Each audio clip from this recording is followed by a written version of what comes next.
We're back with Richard Williams for the fourth in the Flying Change Old Master Styley video.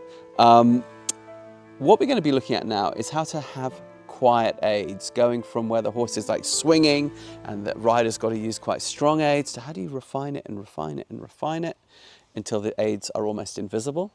And then because of that, how does that reflect on human self-control and dressage in the humanities, the old master's style of doing things, how it can actually bring out the best in human nature. Stick around to the end for that. So when I was a boy growing up, hunting with this pack called the Quorn Hunt, which was the first fox hunt in England, and big hedges, crazy. You can't see on the other side of the jump frequently.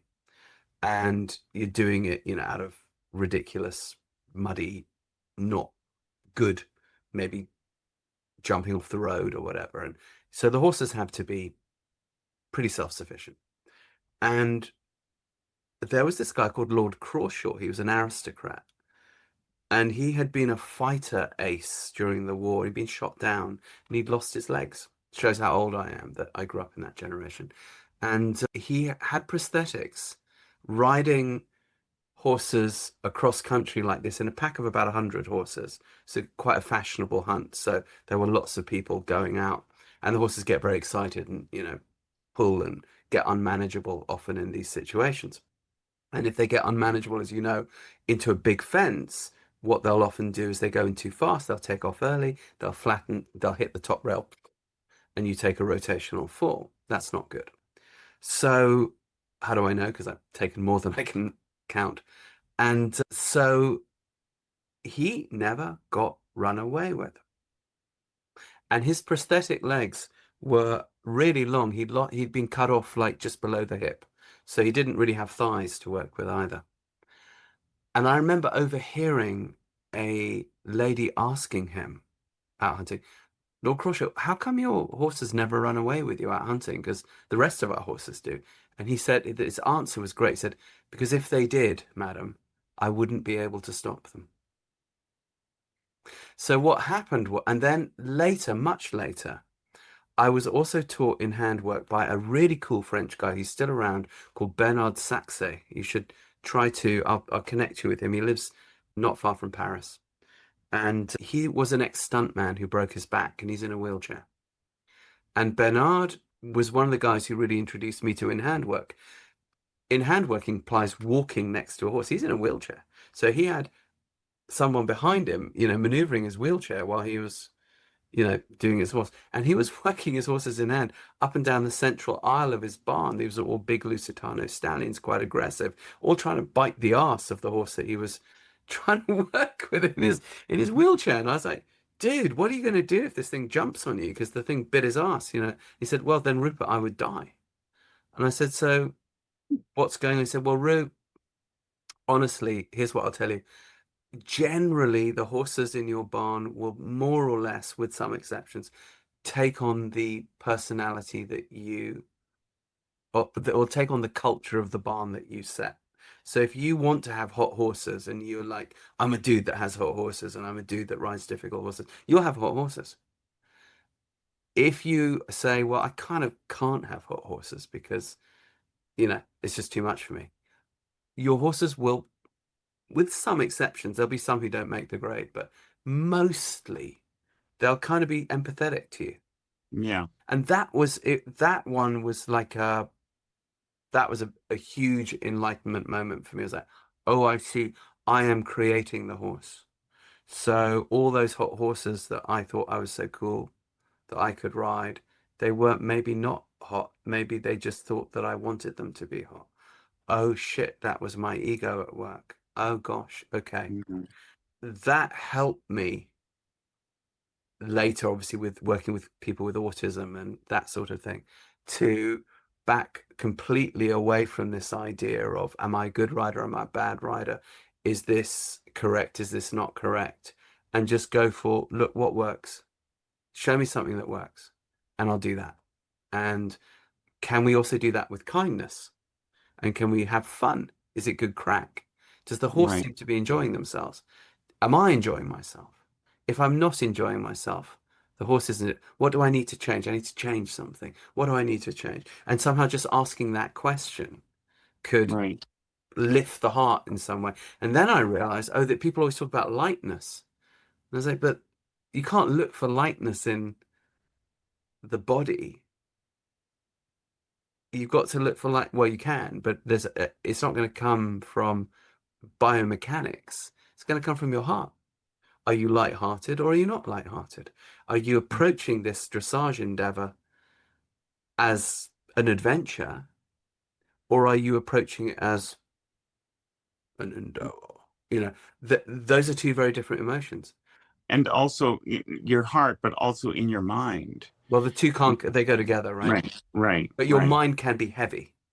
right, Your heart can be heavy.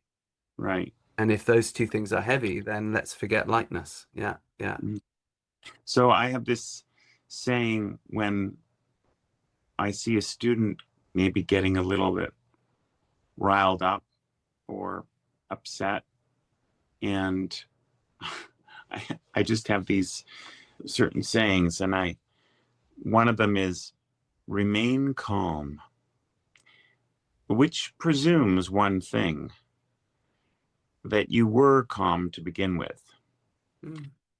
You know, it's like remain means you're continuing the status. So sometimes it's a bit sarcastic.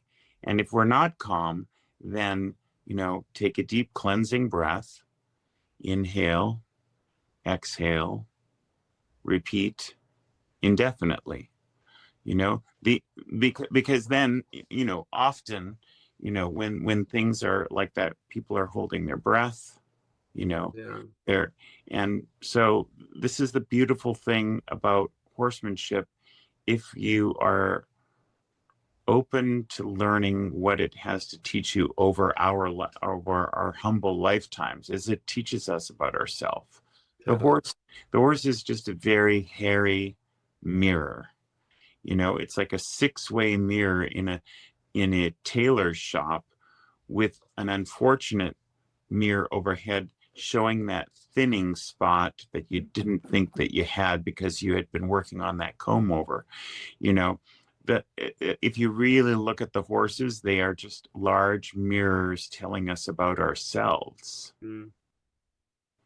And I couldn't agree more. Yeah, and the other thing I like to say is, when you're describing what's going on with this horse, please begin your sentences with one letter in the alphabet.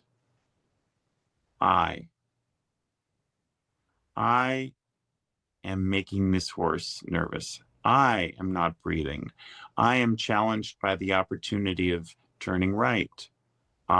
Because the answer lies with us. Sure. The answer does not lie with, the horse does not need to change. The horse already knows how to be a horse.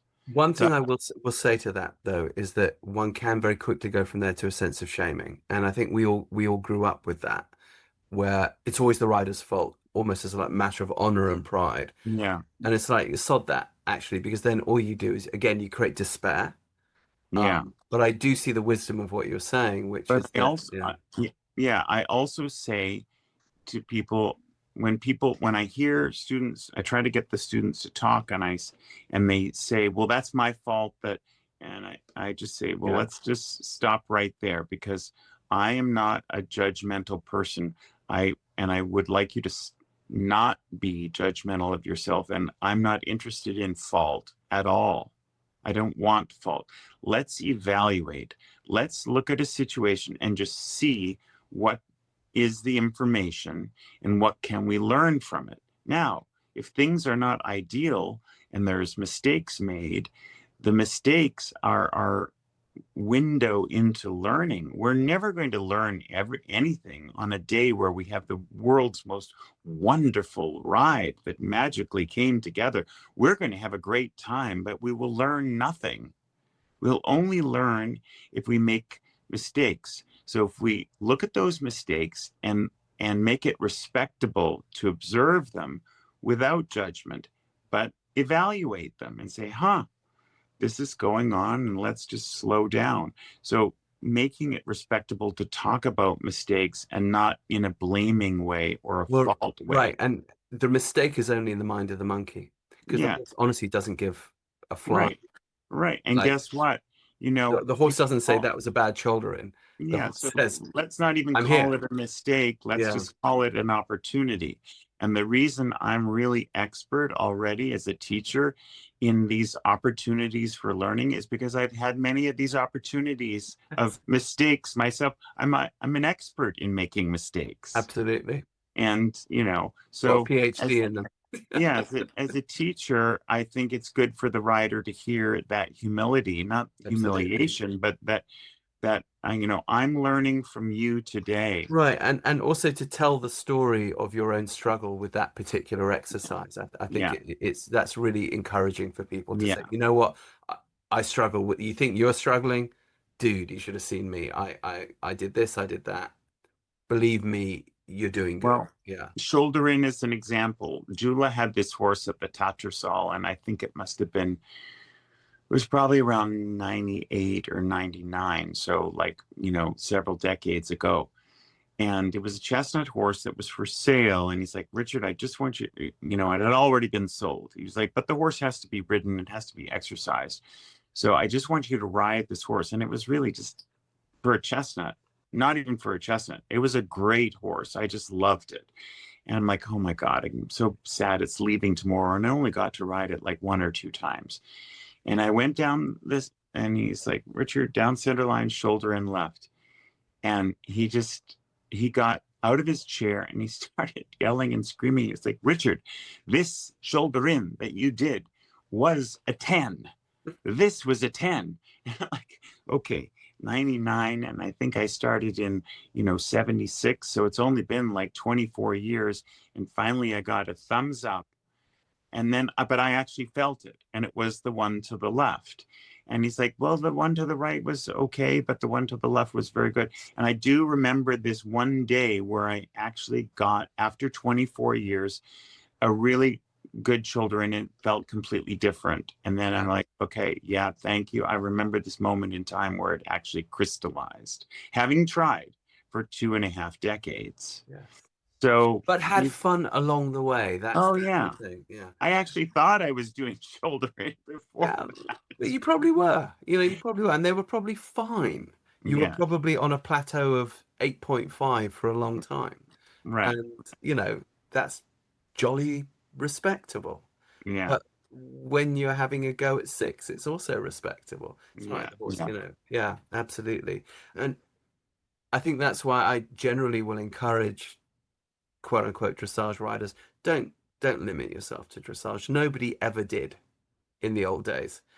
Go and ride and have fun Right. and do your dressage sometimes, but go and just have good crack on your horse. Ride to the pub, you know, have a pint, ride over the hill and go talk to your neighbor. Go out with the local hounds, whether you jump or not. And if it was a bit bumpy and a bit weird, did your horse have a good time? Probably. Then come back to the dressage.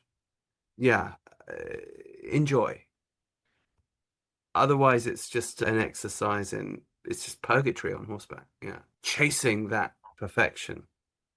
It was Which never doesn't designed for exist. that. Yeah. Yeah, it doesn't exist. No, no. And those original riders on the steppe who we inherit the whole thing from 4,000 years ago, they weren't thinking in those terms, really. I don't think, you know, we later as a constructor, and I think this is another interesting thing, you know, the concept of the mounted man, and it was a man in Europe being a status thing, and you said therefore the correctness and all that was part of your status. That's a quite recent thing. We know that it starts somewhere in East Ukraine, Western Russia, and then it goes down into Mesopotamia, and then it goes off into India and Egypt because that's where the money is, and it doesn't come to Europe until you do the Xenophon press. People say, "Oh, Xenophon, he's the father of dressage." No, he's not.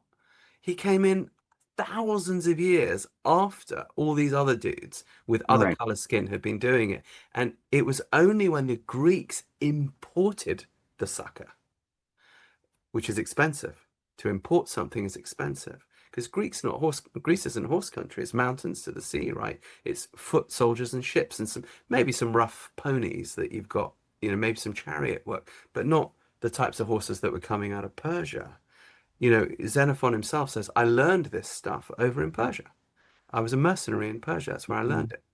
And I brought it back, as did most of my mates. We're wealthy dudes.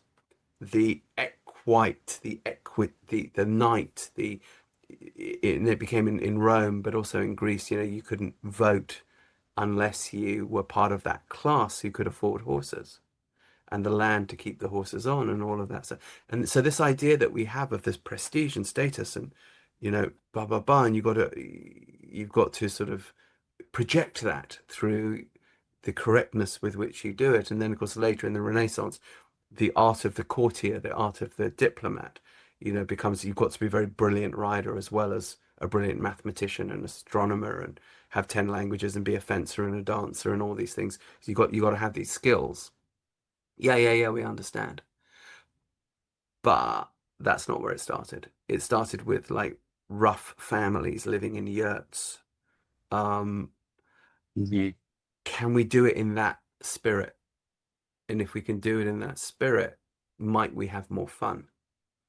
I'd posit we might. And more of us might get there because it wouldn't seem, as you said in our previous conversation, so highfalutin. It might just seem accessible. I don't know. Well, and also by connecting with these animals, does it bring out our humanity? Totally. I mean, that's the reason. I mean, I'm not doing this for competition. I'm doing this because I think I see the transformation in people when they and the joy that they have, and really the care that they give to animals, and how it changes. It develops their personality. It develops their richness of experience on the planet. While Absolutely. these few years, we're not doing this because we have to make a living. The horses don't, herd our sheep necessarily or herd our cattle. So they do for some people, but most people are not doing it. The horse is not their livelihood. It is. So what is it? It should be enriching the human experience and giving us insight. 100%. When my son became verbal in the saddle in front of me, it was only in a collected rhythm. And that's how I came to dressage. And then I realized I had to learn more about these collected rhythms and replicate them better. And child after child after child became verbal. Yeah. Why? Okay, it feels good when you ride a horse in collection. Why? Well, because it rocks your hips. When you rock your hips in rhythm, you create oxytocin. Well, that's a feel-good hormone. It's also the hormone of communication. So what was interesting to me was you could take this system, which had been evolved first for livestock work and then very quickly went across to light cavalry, aka psychopaths on horseback committing genocide, to a healing technique. And you could use the horse to heal your fellow man or harm your fellow man. It was up to you. But you could use exactly the same quote unquote light cavalry dressage thing to heal or to harm. And now we see the same thing happening for the horse, because in sport dressage, you know this, when we were boys, the average age of a Grand Prix horse was about 13 or 14. Now it's like 7 or 8. And Guérinière himself says, lads, don't touch the dressage till the horse is strong enough. Wait till they're 6 or 7. So that's before you even begin the dressage. So, of course, if we ask for this crazy amount of movement every single time, every training session out of the horse, then this thing that was supposed to be a yoga destroys the cartilage. And you have these horses breaking down. And now dressage gets a bad name because we see the horses breaking under the very thing that ought to be rehabbing them and maintaining them. A bit like if we did yoga as an Olympic sport, everyone would be, injuring themselves with yoga. it would become a caricature of itself. And I think we know that a certain niche of dressage has arrived at that point. That's one of the things why I really appreciate what you do, Richard, because by keeping all these old masters books in print, you keep bringing our attention back to, lads, it wasn't always like that. Yeah. It's And important. and the thing is that the current,